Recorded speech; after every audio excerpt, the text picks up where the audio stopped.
baba kandi baba njoli munhu wana akangwara kumberengwa kuti ta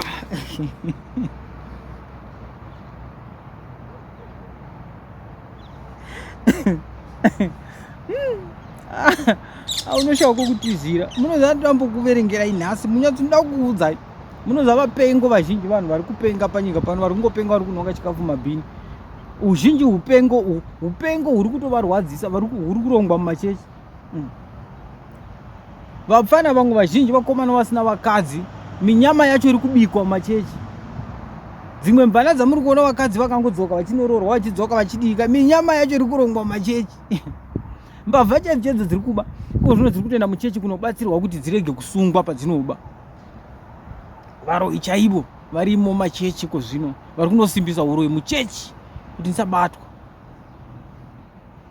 n'anga hadzichatomboshandi mazuva ano n'anga iko zvinoda kuti munzwe kune mbiri yen'anga ndekupi iko zvino n'anga dzose dzakanga dzine mbiri dziya kuti kune n'anga ningi vanenga hadzichamboiti chero zvin'anga zvauro zvaimonetete uroi hwazara muchechi hama yangu anoda kuona ndoda kuudza kupera kwenhamo kufa umwe munhu uchazvionera woga nokuudza mamwe matambudziko atiri kungochemana wari kubikwa muchechi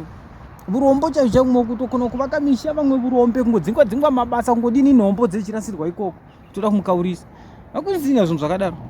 muchechi ndio muri kubikwa zvose mazuva iwo uchiti timboendawo kuchechi vedu veti towaneke kutizira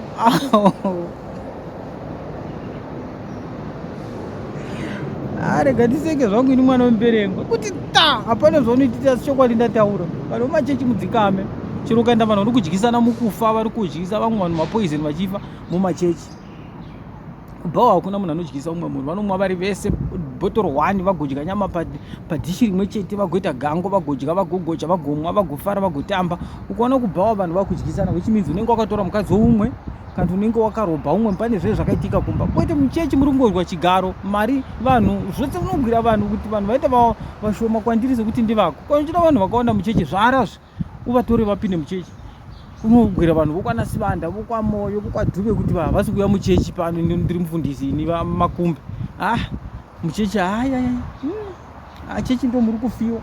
chechi ndokuudza chokwadi vanhu chechi dzose dzamuri kuona ndedzasatani chechi zhinji dzamuri kuona ndedzasatani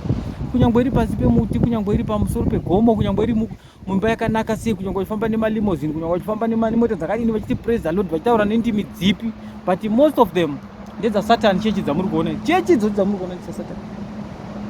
pamwe neyandotopinda futi notori yasatani handitozivi aya kuti ikandinamati ndiri serious unotozama kutoti asi chechi zhinji ndedzasatani I want to tell you truth nyangwe mukaramba mukarididi iko zvinoenda pasocial media vaprofita vawanda pasocial media vari ngoti tinongoprofita vakatizira muchechi n'anga dzakatizira muchechi chokwadi hakuchina vanhu vongozviurayirana pachena rega ndirove pasi zvangu ini mwana muberengwa kuti pana zvaunotiita